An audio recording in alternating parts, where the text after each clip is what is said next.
There is no way you can run a $50 billion Ponzi scheme and not have anybody else know about it.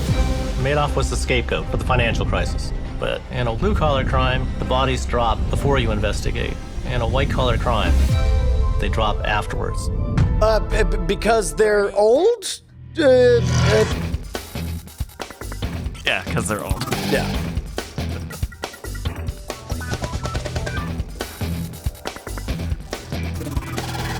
Welcome to Cordkillers, the show about watching the stuff you love when you want, where you want, however you want. I'm Tom Merritt.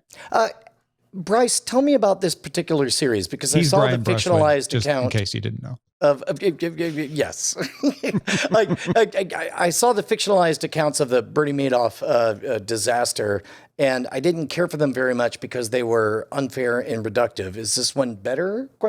Well, I guess we'll have to find out on January 4th, but this was a clip from the upcoming Netflix 4-part docuseries, Bernie, the Monster of Wall Street. This has got interviews with victims and investigators and, quote, an innovative visual approach, which I think is a weird way to say that it's a documentary. So it's going to be on Netflix at the start of the year. I haven't seen, what are the other, are there other Bernie Yeah, there docs? was that one that had Robert De Niro in it, and it was just silly. It was kind of a cartoon. But the one thing that I think rings true is, and by the way, this is factually by the numbers, Bernie Madoff had one of the most successful legitimate businesses before he began to slide and cover his costs and accidentally slid into a whole Ponzi scheme. Speaking of Ponzi schemes, Tom. Yeah, someone who I have always liked much more than Bernie Madoff, Allison Sheridan from podfeet.com is on the show. Welcome, Allison. Hi, kids. How are you today? It's good to have you, Allison. And we're going to talk about this at length in our primary target, but congratulations on cutting the cord. Yay. I feel like I have made fire a decade after Brian. Fantastic. Yeah, Brian cut before you both made of us. fire. I stole it. That's Well, let's get right into it at our primary target.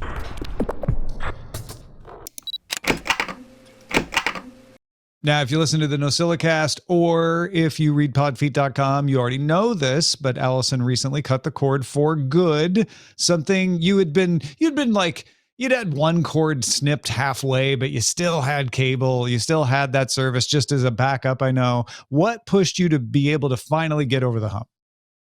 Well, to be honest, I watch almost entirely streaming, but my husband Steve watches a lot of network TV. So it was chipping away at him was part of it. And we'd done the thing like trying to use antennas when I heard you talking about it on Cordkillers a long time ago, and it just didn't work out for us. It was always fiddly. There was always a little bit of a problem with it. And so everything I tried to do didn't work. And I'd tell him about somebody had tried this, somebody was doing this, and he'd say, no, I don't want to try it. But then our buddy Ron asked him to come over and help him move his TV. And when he did, he said, by the way, I cut the cord and I just went to YouTube TV and look, this is how it works. And Steve got to spend some time actually playing with it and seeing how it worked and was like, well, wait a minute, this is everything I need. And Ron talked about these enormous amounts of money he saved. And I was skeptical about that part. I was really skeptical that we would save that much money because Ron had not been negotiating the price every 6 months when they would try to raise it. So I every time they tried to raise my rates, I would call him, yell at him, get him to give me some better price. And Ron had never done that. So his starting price was much higher than mine. So you were able to save money even though you had been keeping the introductory rates, by force of phone call? Yeah, well, it actually was I was within like 3 weeks of when it was going to bump back up and I was going to have to fight with them again. And the bump up was going to be like another $60 a month. So it was a huge bump up. So had I done nothing, my phone bill from Frontier, and this was, my bill from Frontier would have been $190 per month. And that was for triple play because we're real old and have a landline still. And but it was for 100 megabit per second Fios and the TV stuff. And our new monthly bill with Frontier without TV was $46. So that saved $144 per month. So that's $1,727 annual savings from Frontier. And then we also pay $150 per year for TiVo. So that got us up to $1,877 in savings, and then $660 a year for YouTube TV. So bottom line, $1,217 a year savings.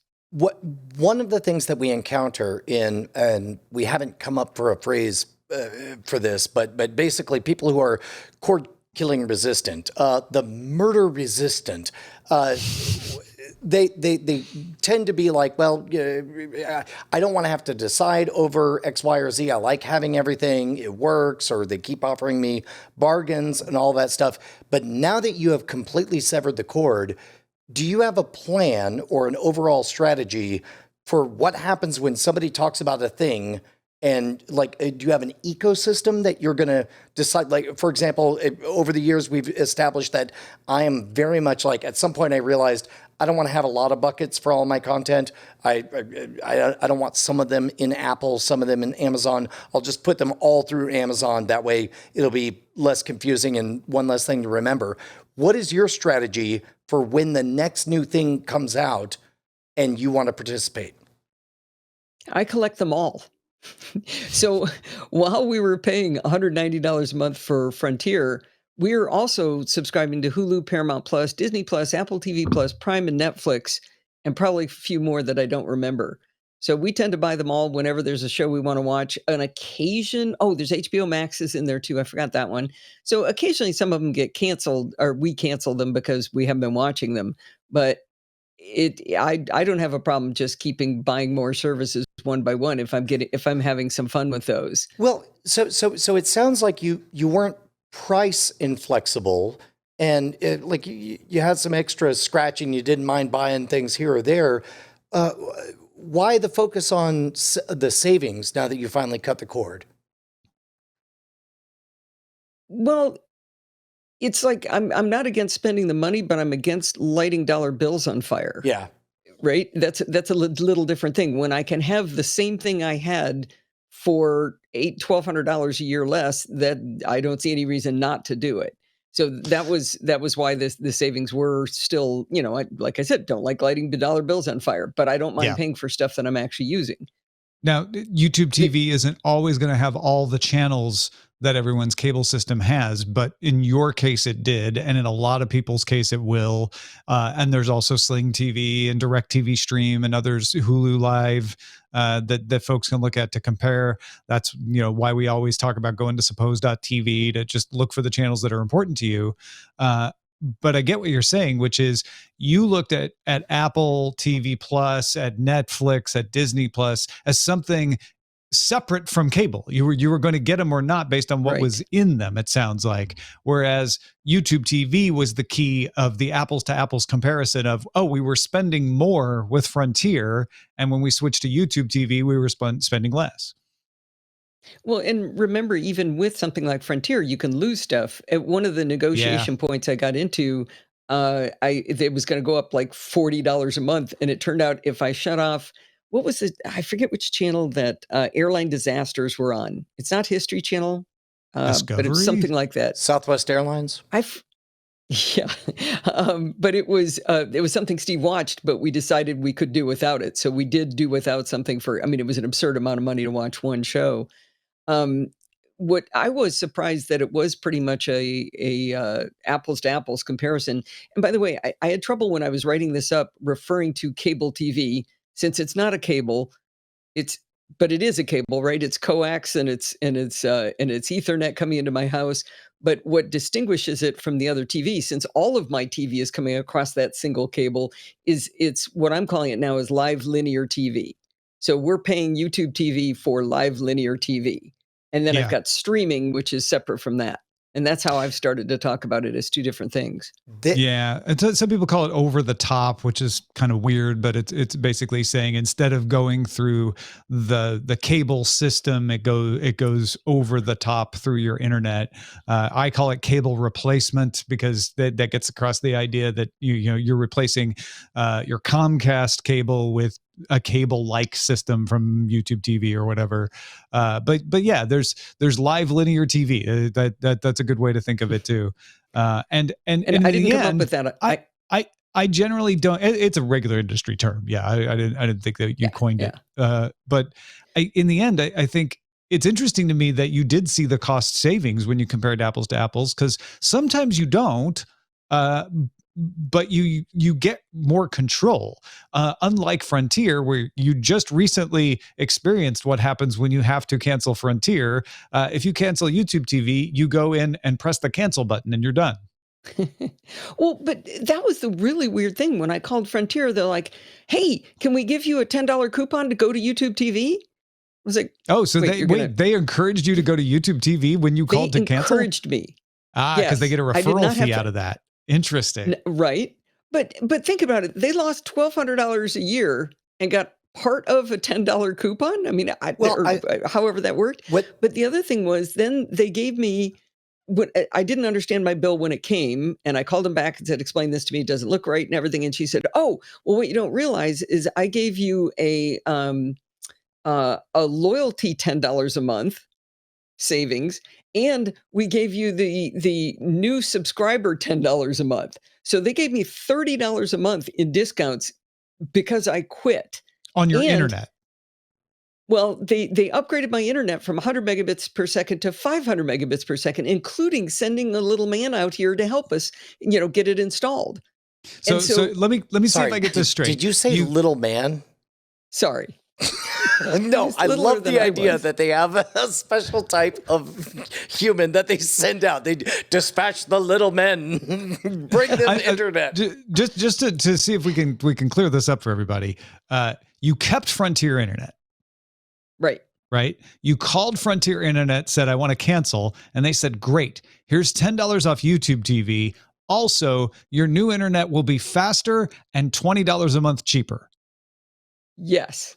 Weird. Well, right. And I told her, I said, well, now I'm glad you told me those were those extra discounts, because in a year, when those discounts go away, I won't call up and yell at you. And she goes, no, you won't yell at us. But what you will do is you will call us up and say, hey, what new discounts do you have for me? So she told me to call and negotiate again. And that all tracks, because like when a company gets big enough, they pretty much, they get so segmented that none of the spindly spider legs are talking to each other. Wait, spider legs don't talk to each other. Whatever, metaphor. The little man legs. The important thing is that all of the salespeople are motivated, or all the customer service reps are, do whatever it takes to cause people to re-up and commit to coming back or whatever. And none of them care. And to be honest, the company itself, I suspect, does not care, because the company just wants to be able to report at the quarterly shareholders meeting that we have this many signups or whatever. One of the long-running themes on this show has been a vague suspicion among Tom and I that there's a lot of the companies know. They know that nobody wants any of this stuff, but they don't care. Like in order to get business, it was cheaper to get business class internet here at the property. If I took a phone line, they didn't even bother to install it.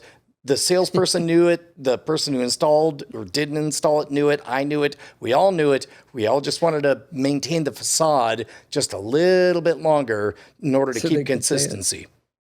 Yeah, I don't understand it. One of the other big things about the savings, I did want to make a point, and Ron made this point to us, was that a big reason the savings were so huge was because of all the taxes and fees that go with it.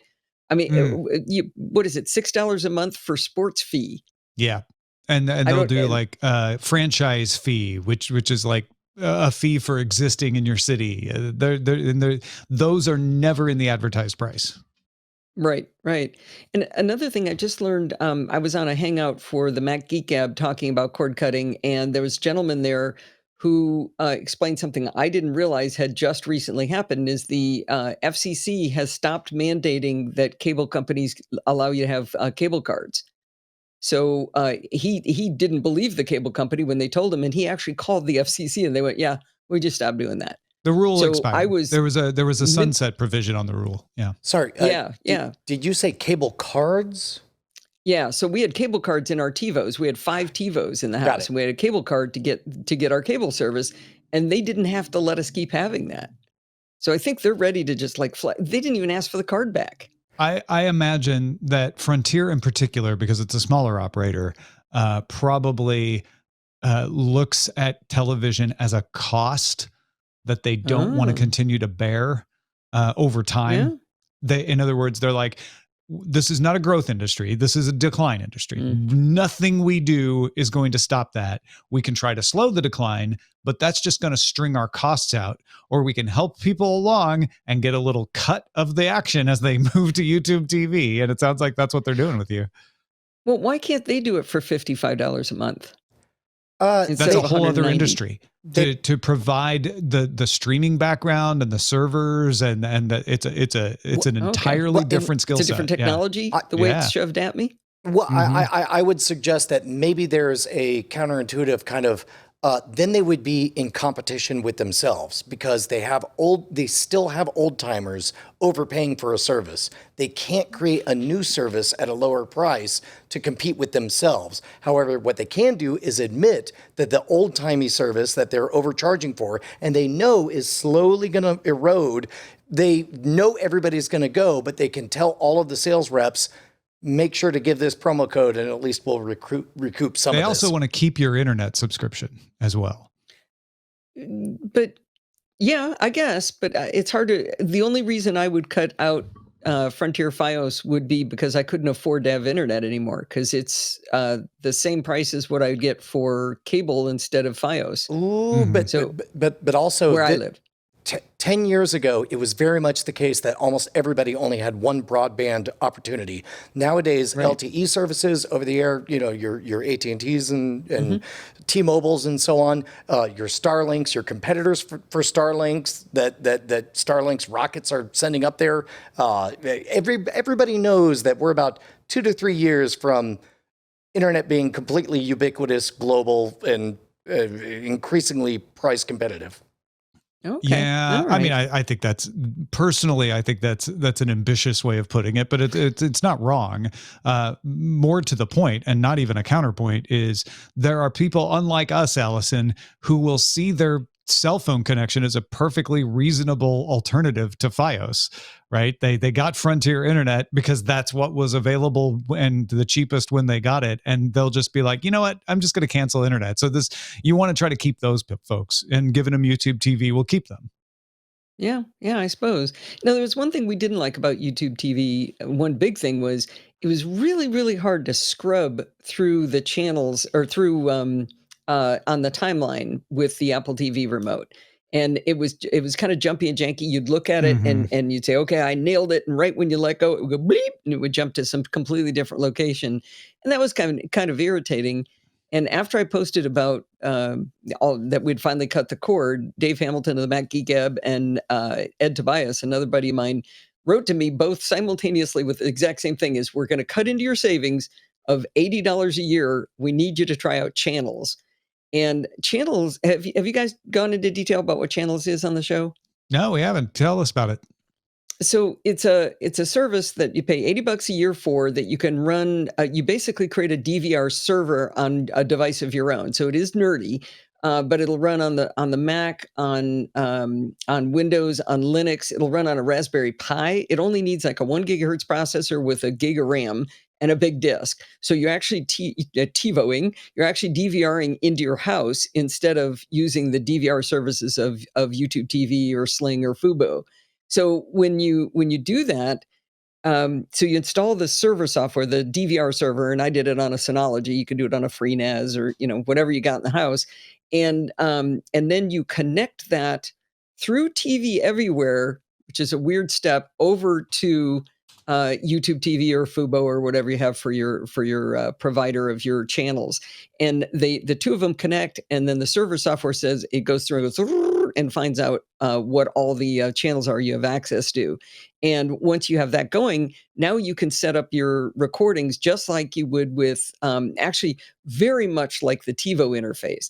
And I like to describe it as it's for TiVo refugees. It's like coming home, except somebody painted the house and remodeled the kitchen but put all of the appliances and silverware right back where they were. So it feels very TiVo-esque. Like you find a show and it says, create a pass. And you go to create a pass. It says, how many shows do you want to keep? Do you want to start it early? Do you want to end it late? It looks very much like the interface from TiVo. So it was a much easier way for me to get my brain around how it worked. I had not yet gotten comfortable with YouTube, and Channels makes it much easier.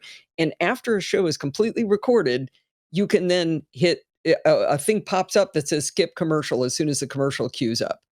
Now, when you're in the middle of a show that isn't yet fully recorded, so if you start watching something and you're recording at the same time, you can still skip channels or skip commercials by doing the scrubbing, but the scrubbing's accurate, which is weird. Like, how come they can do it accurately and YouTube TV can only do it janky? I would imagine it's because it's all happening locally, right? Well, that helps too. Yeah, you're right. Maybe. Maybe. Yeah, the fact that it's on your local network probably reduces lag and all that. Yeah. Did you say LLE, live linear experience? Like, how much of your LLE is live and linear? Well, personally, I don't watch much live linear TV. My husband watches a lot of it. He likes to watch news channels, and so he streams those shows through our live linear TV. That was the other thing. TV Everywhere can go out and scan for the big network channels, so the regular NBC and regular CBS type channels.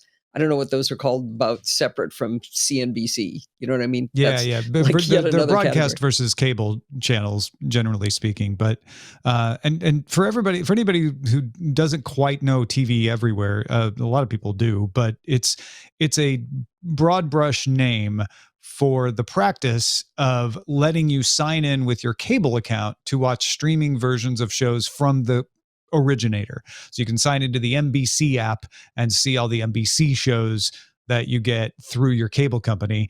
And it doesn't have to be a cable company. It can be YouTube TV, Hulu Live, Sling TV, etc. So I think it's pretty genius what Channels is doing, Allison, where it's like, listen, you've got YouTube TV.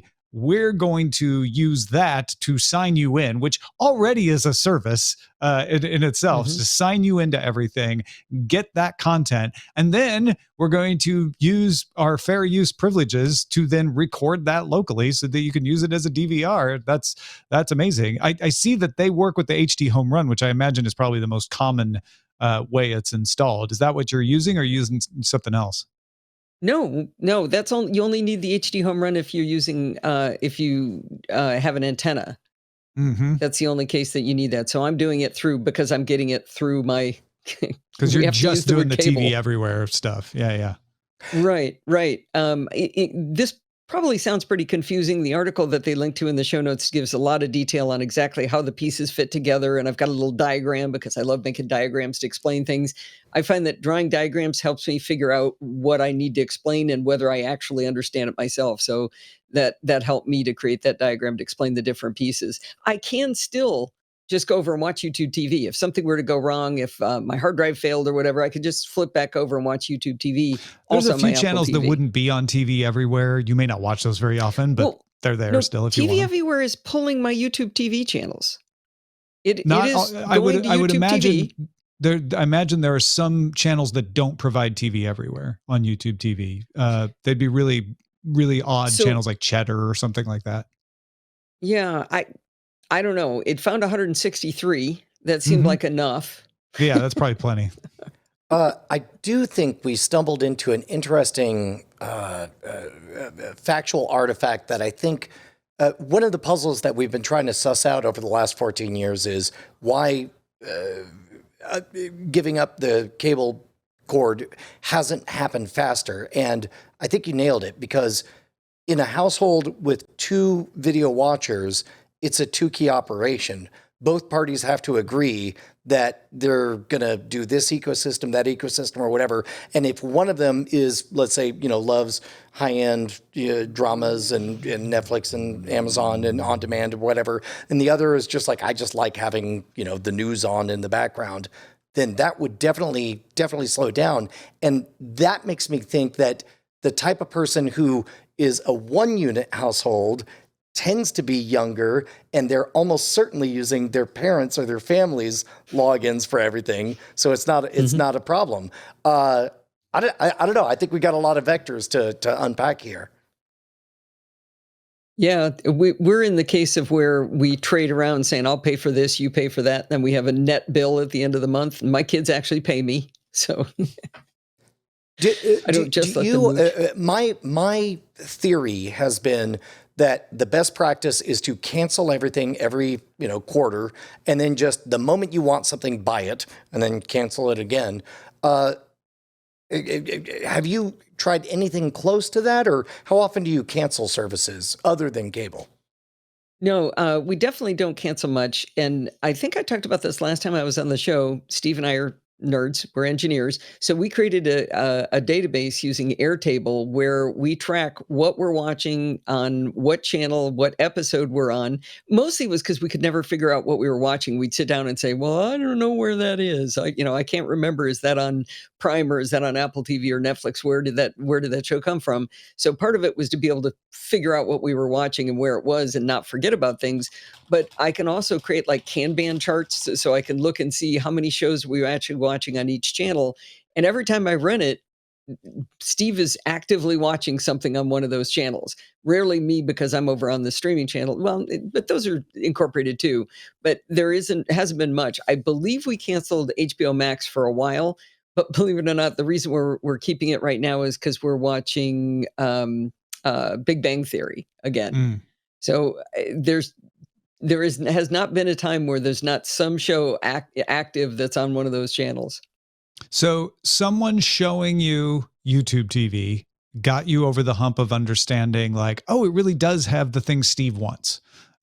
Then channels got you past the possible regret phase of like, yeah, it's got the things, but man, is it fiddly trying to fast forward and manipulate. You now have your own DVR, which makes the scrubbing way better for a little bit of money. How much are you paying for channels? $80 a year. $80 a year. So I know there are some DIY things that you can do on your own to do similar things out there, but they're not going to log you in as easily to all the TV Everywhere stuff, I don't think. So yeah. That's almost worth the $80 don't get me right wrong. there, I think. It was a nerdy setup. Yeah. You're installing server software onto a device, but they make it as easy as possible, and they've got forums and stuff. So if you're kind of nerdy, you don't have to be super nerdy. If you want to get extra nerdy, then you do it yourself with Plex or even one of the pieces of software like Kodi that Plex is built on. There's all levels of nerdiness. So yeah, channels probably isn't going to be for everybody. But it will be useful for, I think, a lot of folks in our audience. I almost feel frustrated that like, I wish I could have got across to Steve years ago that it's like, yes, no, all the stuff you want, it's there. There's multiple options. Try them all out. Look at the different ones. You can even try one for a month, cancel it, try the next one for a month, that's what I did over the years. But yeah, I don't think people really wrap their head around the fact that like YouTube TV and Hulu Live and stuff. Yeah, it gets weird on the sports end. They may not have local sports content, but almost everything else is in all of those. And Tom, if you were going to peg a year that you think that pretty much became true, when would that be? Because I don't remember. Yeah, that's a good question. I feel like it's around 2017, 2018, maybe. Like at that point, it was just easier to, it's like I think it was around the time that Hulu. Hulu when Plus, Sling Prime, TV came whatever. along, I felt like you can just get ESPN through Sling TV, and they have CNN and they have, everything. What they didn't have was all the local channels. When PlayStation Vue came along, then they were like, oh, we have sports and the local channels. And after that point, which, I want to say that was like 2016, 2017, the live TV, linear live TV, online replacement, over the top, whatever you want to call them, they have only gotten better and better. But people complain about their price increases because they see the news about the price increases, not realizing that even at the increased price, they still might, like Allison, save you some money. I don't know. I think part of the thing too is that the cost of cable TV, if you will, live linear TV through Frontier has gotten so much higher compared to what those rates are. They could really be they could go up a lot from YouTube TV before I'd have to say, hey, this isn't good, right? I mean, $1,200 savings. Yeah, I still think that it's not even just the savings. Like, you might be able to save money, but you'll also be able to put it on pause. Not something you can do with your cable thing. Like, if you just need to take a month and save some money and you're willing to be like, you know what, I'm not going to watch that much this month anyway, or I got plenty of things on Disney Plus or Netflix I can watch. You just have so much more freedom over the control of it as well. Do you, what are the things, I guess what we should ask you is, I know it's early on. What are the things you have run into that you're like, ooh, I really do miss X? The only thing, let me ask you, did either of you watch Saturday Night Live this week? I watched it this weekend. Did we? Or ever? Yes. No, I mean the one that just went by. Yeah. So the very opening scene, was there a mismatch between the audio and video? Not when Steve Martin came out, but the first part. I didn't notice that, no. Okay, it must have been a YouTube TV glitch because it happened on channels, and then we went and checked it out on as it was recorded on YouTube TV. It was completely out of sync by like 2 seconds. But as soon as the Steve Martin bit came on, it was synced up. Huh. So we were kind of like, whoa, wait a minute, if it's going to start doing this. Yeah, you don't want it to be doing that all the time. It's probably an intermittent error. I've seen that happen on cable television as well. Yeah, and this is a lot though. Yeah. Like somebody was moving the mouth and the other person was talking. It was really no. I'm just bad. saying. I've seen that exact same thing happen in cable, where their codec gets out of, especially digital cable, once digital cable came along. So yeah, you definitely don't want that to be a common occurrence. It should be a common occurrence though. What, Brian? People giving us just $1 an episode over at patreon.com/Cordkillers keeps us loud, live, and independent. We're here to help you slaughter cords. Cords are evil. Everybody knows it. They're made of devil poison. They're also diaphanous and smell like a slaughterhouse. Cords are ugly, and we're here to kill them, and we need your money to make it happen. Also, money's evil. Get rid of your money. Give it to us. We'll use it to slice cords. If you head on over to patreon.com/Cordkillers, you'll get premium early access. You'll get exclusive access to our After Talk segment, and you'll join the nearly 1,000 of our beautiful, beautiful bosses. Everybody complains about our boss, not us. We love bosses. We wish we had more. The more the festival-ier is what they say. The more the bossier. Yeah.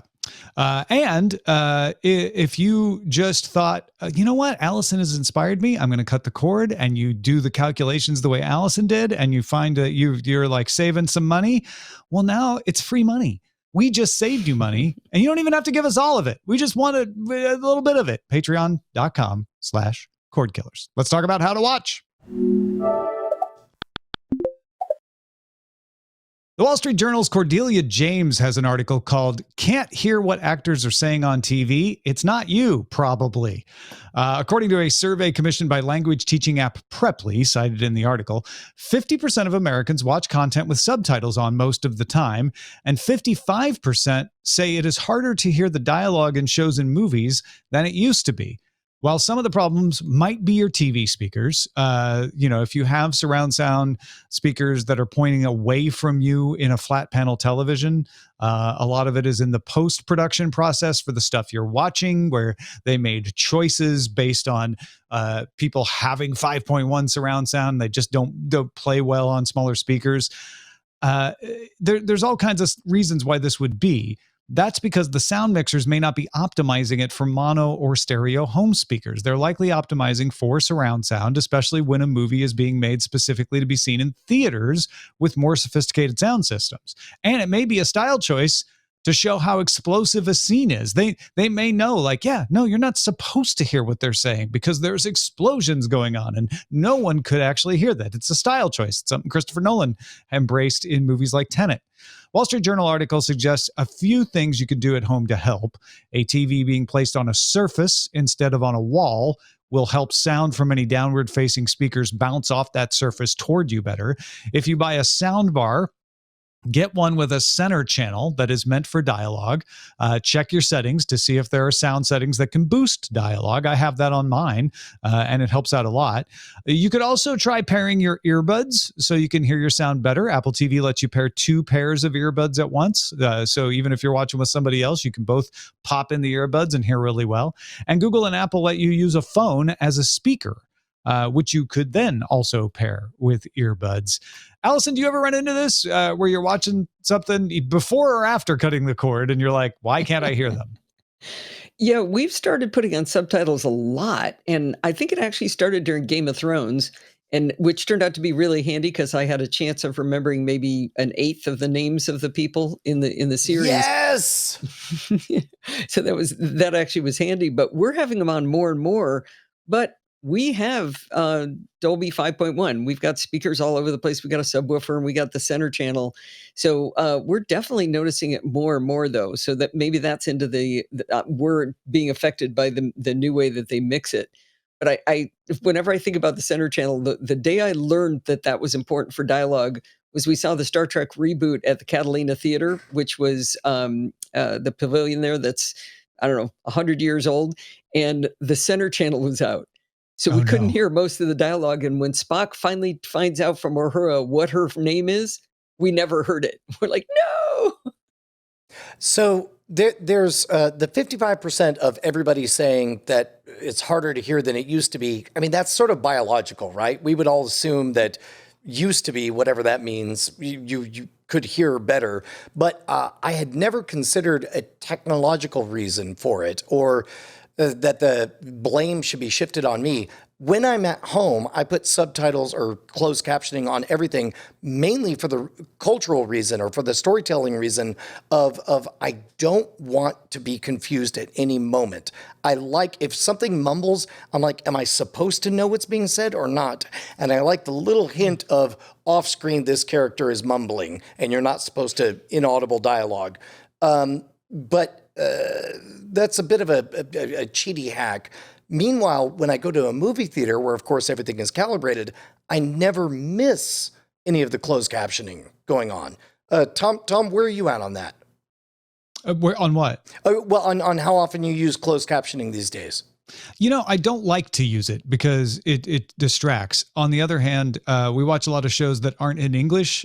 So I would have to admit that a lot of our shows have subtitles on because we're reading them. And in that respect, I actually go the other way when it's in English. I tend to want to turn the captions off because I'm like, I can finally just look at the pictures and enjoy them, and in a way that I can't when I'm watching something that isn't in English. So we have a decent soundbar here at HQ, and I'm the one who was kind of bullying our friend Andrew Heaton into watching Andor.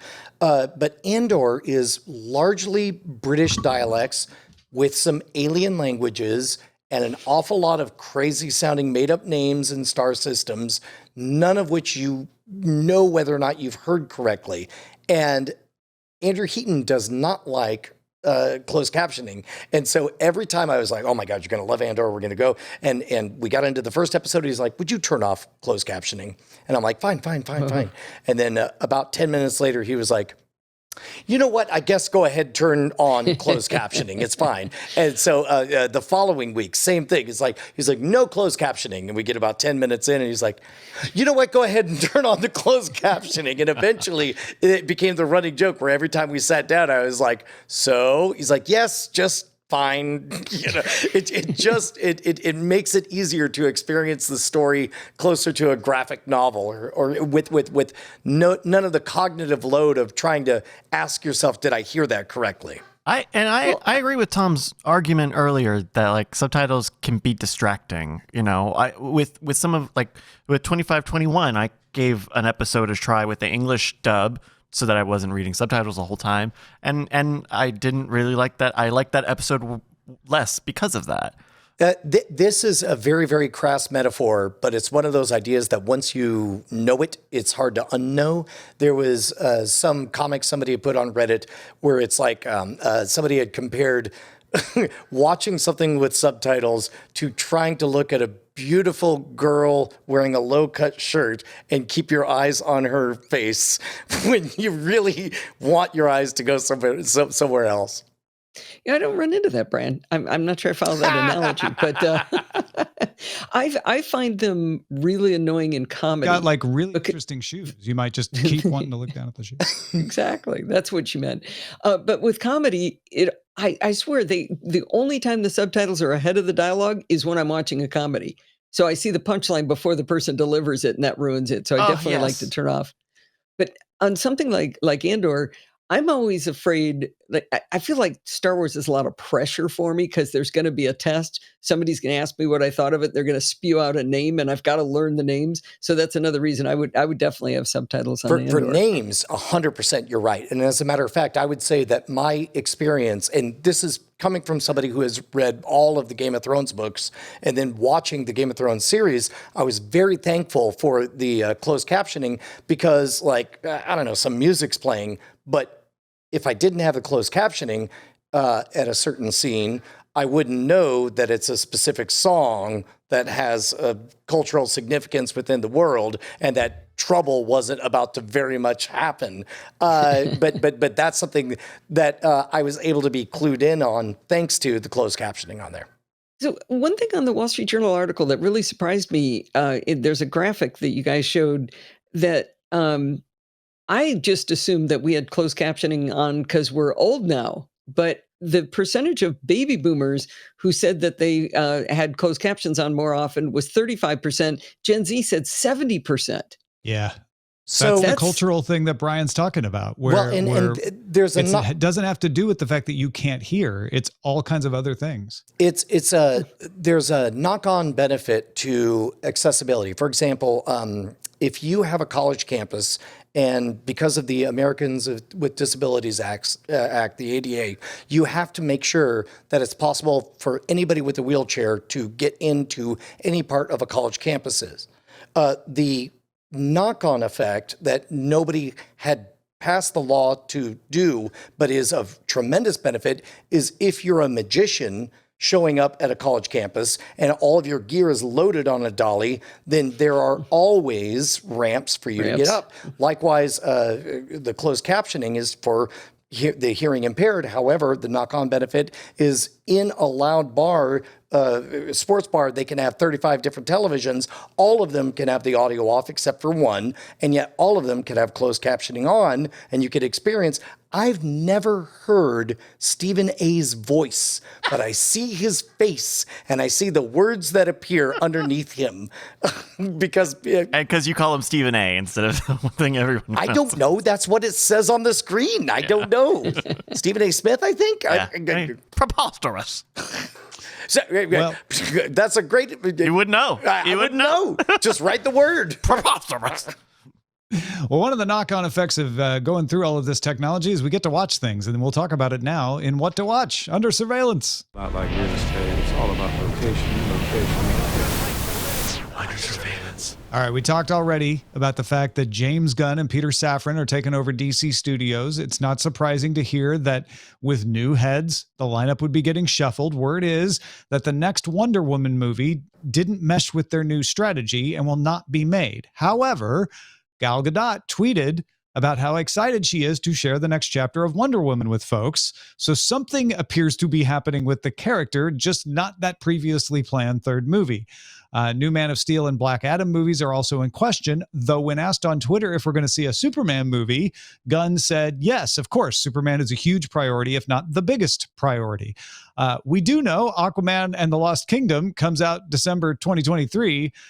Brian, that could be the last movie in the Snyderverse. We may just get a whole reboot. I would, if I were a betting person, and I am, I would place a bet, and I will, that you are 100% correct, that is the last movie in the Snyderverse.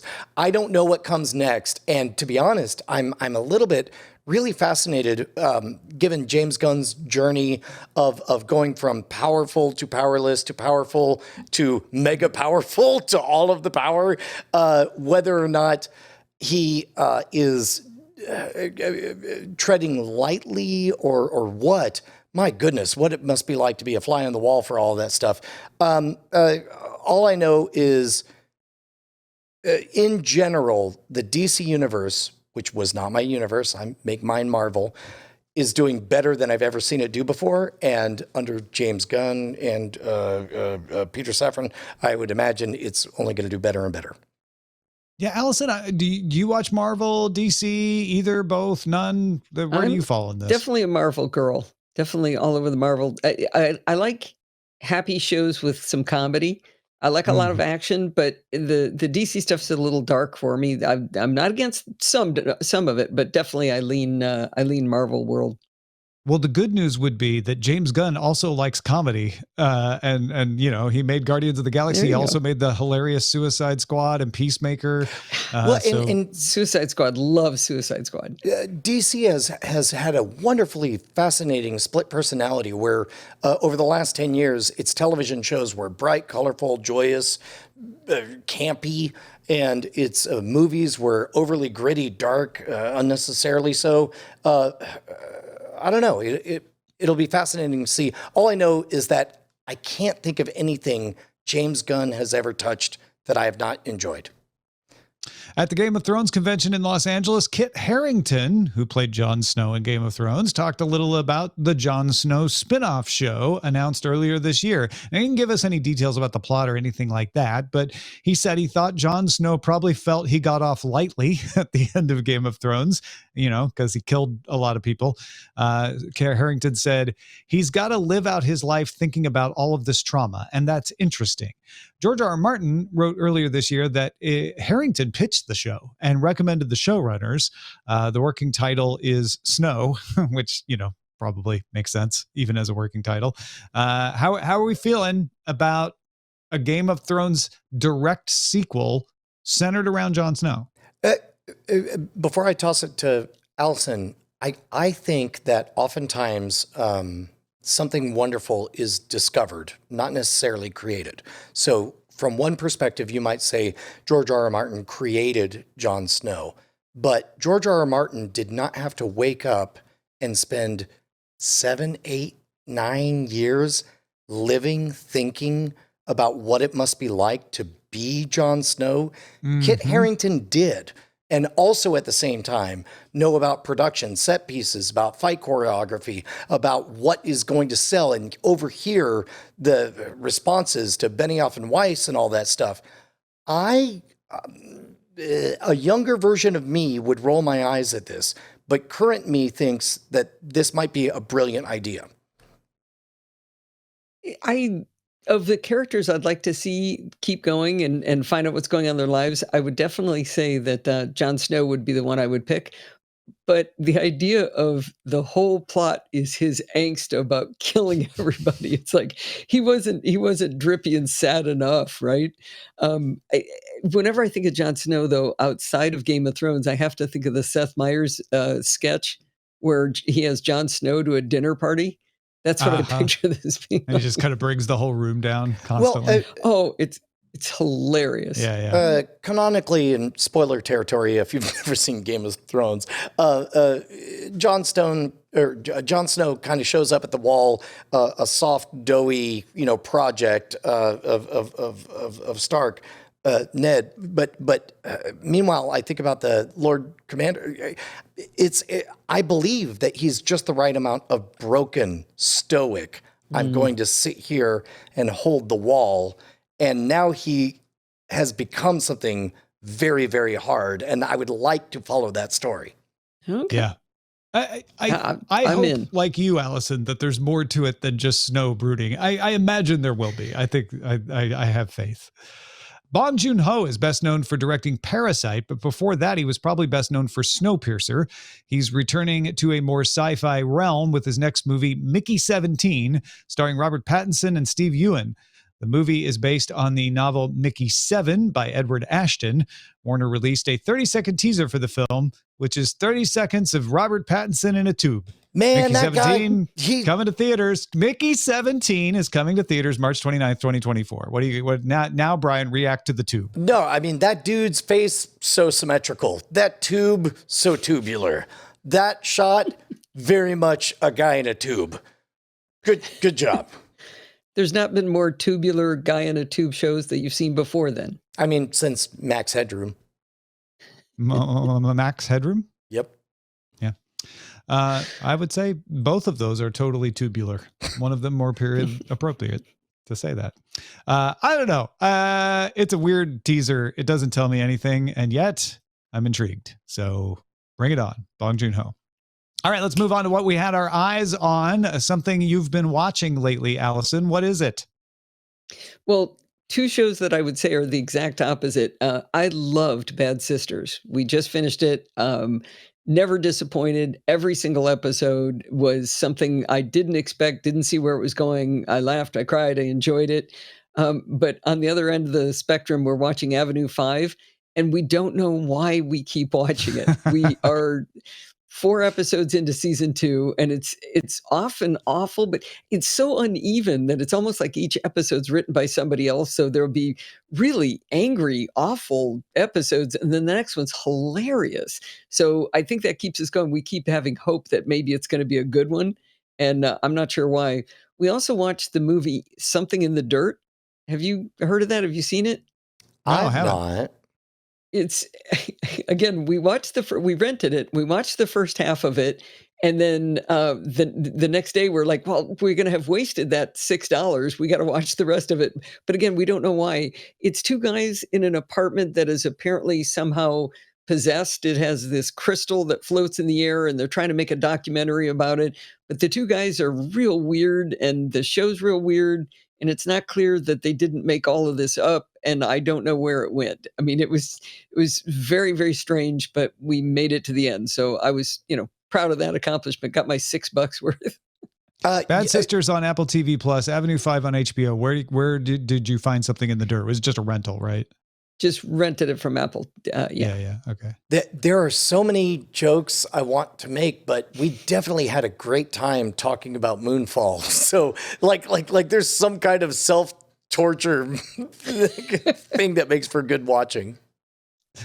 Definitely. Brian, what have you had your eyes on? You know what? I've had my eyes on something I did not believe was possible. I talked a few weeks ago about the fact that on the most divisive day of the entire year here in America, there was true magic when we had wonderful political coverage right here at twitch.tv/ or actually it was on Justin Robert Young's Politics channel, but it was here at these studios. And Justin wanted to cover the runoff in Georgia. And I thought, okay, so instead of all the elections, it's literally just one. And we're just going to watch a number go up and down. But Justin did something wonderful. He said, do you remember BB Live Show 14 years ago? He said, do that. And it became this wonderful dance of me sitting where Bryce is sitting right now, messing with Justin, forcing him to freestyle rap, way too many fog machines, and a lot of joy. And again, I would never expect these words would be coming out of my mouth. If you want to watch a number go up and down around 50%, it's worth watching the VOD on Justin's channel. Excellent. Yes, 100% agree with the recommendation of Justin's coverage.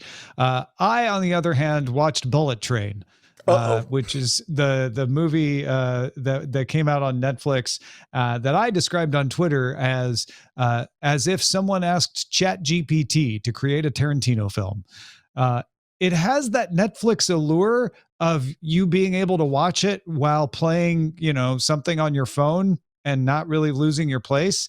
It has way too many complexities in the plot to the point where I just didn't care about following what was going on. I just was like, I'll just watch and know that they're all trying to kill each other, and that'll be good enough. It's well shot and well acted. I'll give them that. And it was kind of fun in a way. But man, Boy, put that on the poster. I liked it. Yeah, exactly. A little bit of a waste of the talent that was involved in it in some ways. It's just on paper, I could see like, oh yeah, I could see why this pitch would make sense, but somehow the execution just fell flat sometimes. Oh, that's funny. I loved every minute of it. I really enjoyed it. I thought Brad Pitt was hilarious. The just the odd things like there was an anime character in part of it that was running around in a costume. On the train car themed around that anime character. Yeah. Right. I enjoyed it. I really, really liked it. I didn't find anything wrong with it. I'm not going to deny there's some great sequences and great scenes in there. So if you want on Netflix, check it out. It's Bullet Train. And for those of you who watched Alchemy of Souls, possibly based on me talking about it on Cordkillers previously, just a reminder, it is back for the final episodes. Part 2, Alchemy of Souls, is back on Netflix. Bryce, what should we be on the lookout for? Hey, we got a pick from Matt Bat, who writes, my wife and I just finished watching Welcome to Wrexham, and we really enjoyed it. We're not soccer, UK football fans, or even reality show fans. It was a darn good show. The premise is that Ryan Reynolds and Rob McElhenney, the real Ryan Reynolds and the real Rob McElhenney from It's Always Sunny in Philadelphia, throw a bunch of money at a mediocre UK football team to try and help them get into a better league. The results are way more interesting than it sounds. The episode about hooligans was eye-opening. Love the show, Matt Bat. Thanks, Matt. I've heard a bunch of really good things about this, but have not gotten a chance to watch it yet. They got 18 episodes of this on. It's from FX. It is a reality / docu-series, and they've got it on Hulu. I'm sure we've all probably heard of this. Have any of us actually watched Welcome to Wrexham? I have not. No. I haven't either. I did. What did you think, Allison? I liked it. I'm afraid I really liked the episodes where the two guys were in it. A lot of it was really about the people of Wrexham. So it's about what this team meant to them, because the team is just a disaster when they buy them. And then they're trying to build the team up to get them to get promoted or something like that. I'm not a big soccer watcher, so I've got that against me. But the two guys are hilarious together when they're on it, but they're not always on it. It's not all them all the time. It's not a comedy. It's definitely a documentary of the process they went through. It's got a lot of heart. I'm telling you, you're gonna need your closed captions on this one because I think they're Welsh. And woo, that's a tough accent. Yeah. Well, that's a Hulu show, which is streaming on Hulu in the U.S., and I believe it's on Star or Star Plus outside of the U.S. Check your local listings for that. And thank you, Matt, for that. If you've got something we should be on the lookout for, please email it to us. Cordkillers@gmail.com is that email address. Thank you. Indeed. And folks, email is how I like to talk to you on Fridays. I will tell you what's going on in my life. I'll give you links to all the shows I do. It's Tom Merritt Newsletter at freetomnewsletter.com, because I don't need to be freed, but the newsletter does not cost you. Go check it out. I will just chat with you. And the best part is you can just email me back, because that's how electronic mail works. So if you get this email and you have a thought, just email me, freetomnewsletter.com. How in the heck are they going to be able to get email though, Brian? You know what's wild, Tom, is I tried to read your last email and it was poisonous. At least that's what I thought at first. I thought it was filled with viruses, but then I realized your email was pure, unfiltered joy straight from heaven itself. It was my phone, my mobile device. And then I tried an iPad and I touched it and my hands melted. And then I tried going to a kiosk and I went to a gaming shop and everything just, everything melted up to the elbow.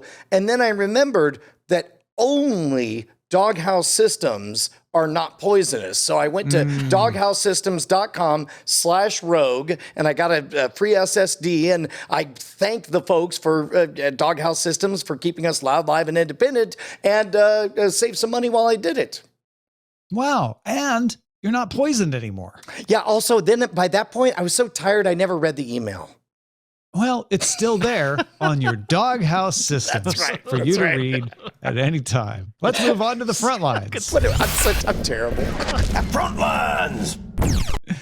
Before Warner and Discovery merged, Warner pulled HBO from Amazon Prime's channel add-on lineup because reasons. HBO Max, Jason Kilar, see previous episodes of Cordkillers. Now that Discovery and Warner have merged, HBO Max is coming to Amazon Prime's channel add-on lineup for exactly what HBO Max normally costs, $14.99 a month.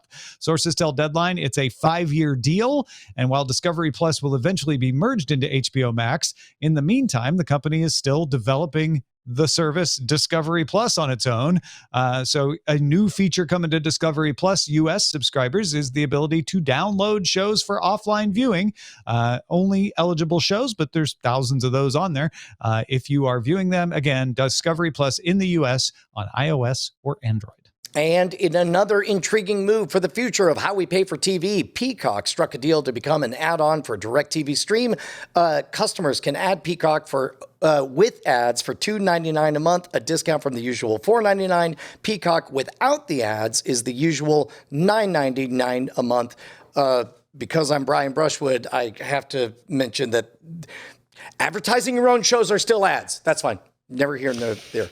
At the UBS Global Technology, Media, and Telecom Conference, Netflix co-CEO Ted Sarandos said the company has looked at sports, but it doesn't see a profit path, calling sports a loss leader.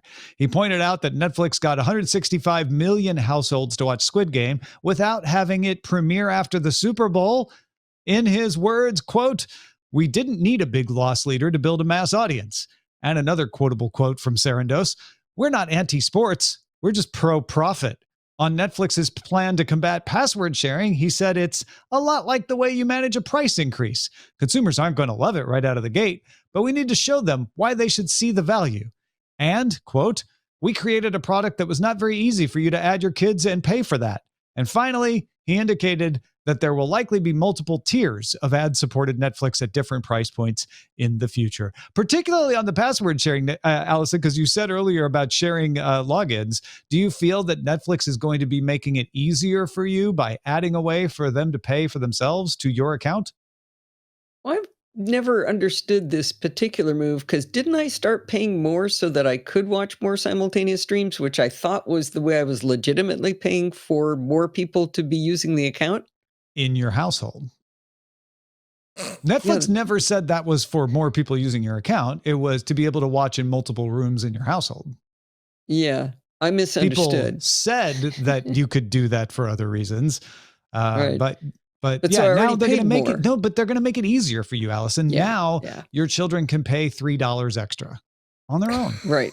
Wait, and then what? can I stop having it have, I think I can do 3 people right now, so I could cut the cost down and then bill them. Maybe. But then you won't be able to do 3 people in your house. What's Right. Tesla, your dog, going to watch?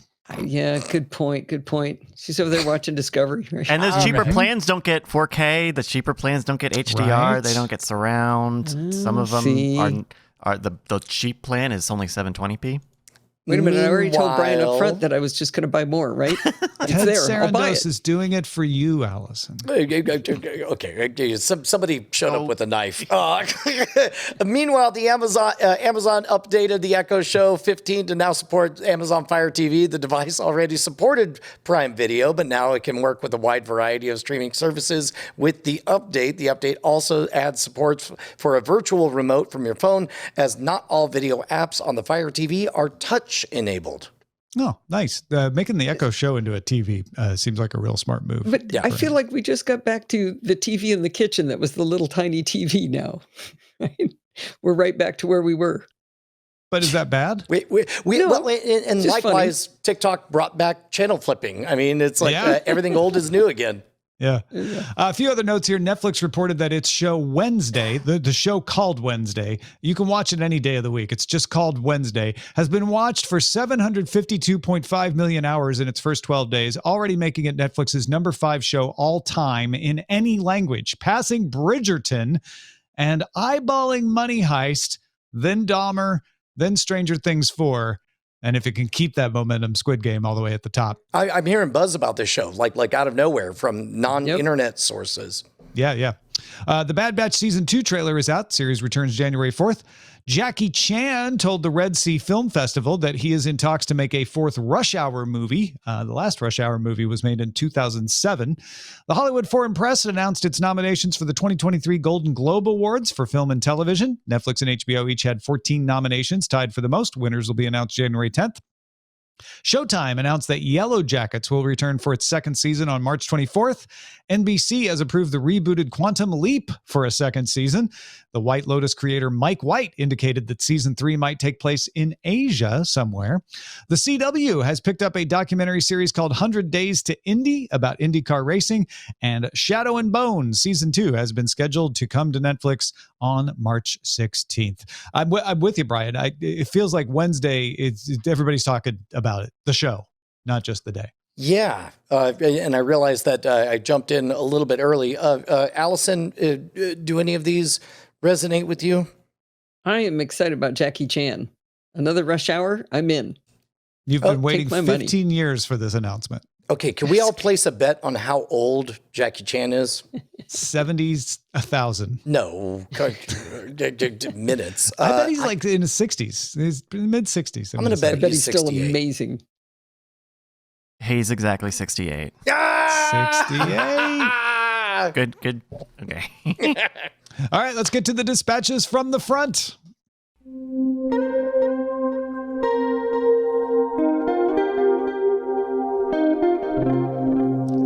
Got an email from Kev in the San Francisco Bay Area. Says, based on your conversation in show 434 about possible changes to movies or TV shows because of early feedback or beta groups, we were talking about Netflix expanding the number of people who can see shows early and give feedback. Kev says, it got me wondering if we are now at a point where we can create a checkbox page before you watch content where you can check off things you do not want to see or have changed. For example, no swear words, no gay kissing, no sex scenes, less blood, no guns, and so on. Users would click on the item they want to change, and the server would load a version of the content that matches the boxes they checked. Sadly, I believe if this became an option, we would be extending the echo chamber issue from the social media world to the streaming content world. Your thoughts? This is my nightmare. This is what I'm terrified of. We've talked about in various other outlets the fact that I'm not even comfortable with personalized Reddit experiences because I don't want to get bubbled, as I think of it. But I do like flexibility in storytelling, and right now the version of it that we have is that you get in your bubble and you decide that some other content is bad and you never see it, you never experience it. But meanwhile, it's like I've got kids and there's a lot of stuff that I think, for example, the boys there's just too much sex and it's awkward to sit with my 13-year-old at the time, now 15-year-old, and see that. But meanwhile, we had no problem with the violence. And so as a result, like Invincible was chef's kiss. It was all the violence and high school dating level of romance. I think more options is universally better. I don't think checkboxes necessarily have to put us in a bubble. And this comes from somebody who hates the idea of being bubbled. What about you, Allison? I don't know that I see this as a bubble thing. If I can watch the same movie, but I don't want to watch the Raining Blood, the first thing I thought of was I picture Steve and me sitting down to watch it and arguing about which checkboxes, right? If he's going to want the Raining Blood, I'm not going to want the Raining Blood. But I love that you said that, Brian, about the sex versus the violence. Is I look back at when my kids were young and I did the same thing. Why was it okay to show them violence but not sex? Well, I think because the violence is always clearly fantasy. Like nobody expects their kid to run out and blow up bodies, and as a result, when you watch RoboCop or whatever, you understand this is satire or whatever. However, you hope that your kids are eventually going to have sex, if you want grandchildren. Well, the good news and the bad news is that this is all way too expensive to implement yet. But the good news and the bad news is that algorithms are getting better and better and making it cheap. So just stay tuned for that. Finally, John wrote in, howdy, I'm watching Star Trek Strange New Worlds and am enjoying it. I am on episode 3. I've noticed that with all new series, I've been enjoying the first season and then quickly losing interest in subsequent seasons. Does anyone else have this issue? I think I enjoy watching the characters and worlds being revealed, but once they get down to the everyday goings on and there are fewer new things to discover, I lose interest. Allison, Brian, do you have the same thing where things fall off after the first season? I think this is a bit of a universal law in my case. Allison, what about you? For me, it's when they take too long to get to a next season. That's when I lose it. In general, if I'm getting episodes every week or if I'm able to binge it, I'll keep going. Strange New Worlds, I thought was wonderful. So it definitely didn't happen with that. But when the next season comes out, I'm not sure that, we're kind of, if it's Star Trek, we'll turn it on. That's kind of where we sit. But there's definitely shows where we've watched some and then it's just like, they were gone so long. I don't remember. Like Lock and Key is a good example. Loved Lock and Key. Watch it. And then it was just, when the new one came on, it was like, do I really care anymore? That's what does it for me is the gap. Yeah. Well, Allison, thank you so much for sharing your cord cutting story with us. If folks want to get a fuller version of that and more of what you do, where should they go? The best place to go is podfeet.com. Got 5 podcasts there, depending on how you count, slice, and dice. The NosillaCast is the flagship show, and that's where I talked about cutting the cord. And I was so excited to get to tell the two of you. I was like, they're going to be so proud of me. we are legitimately, yeah. Definitely. Steve said, it'll be great when they pat you on your little pumpkin head, Allison. Our website is cordkillers.com. Our email address is cordkillers@gmail.com. We're live on twitch.tv/Night Attack. Mondays at 7 p.m. Eastern, 4 p.m. Pacific. We'll talk to you again next time. Hey, Tom Merritt, what's going on? I'm just hanging out here watching this scroll go by. What are you doing? Trying to set up a bit where we thank our beautiful, beautiful patrons, all these wonderful I'm sorry, names. I'm too distracted looking at these beautiful, beautiful patron names going by. Look at that one. I mean, if you wanted to be one of these people, patreon.com/cordkillers would be the place to go. I mean, they're scratching our itch, like, because we're I think addicted. as long as it's consensual, like, fine. We're addicted to their money. And love. Might as well face it. Well, God damn it. Diamond Club hopes you have enjoyed this program.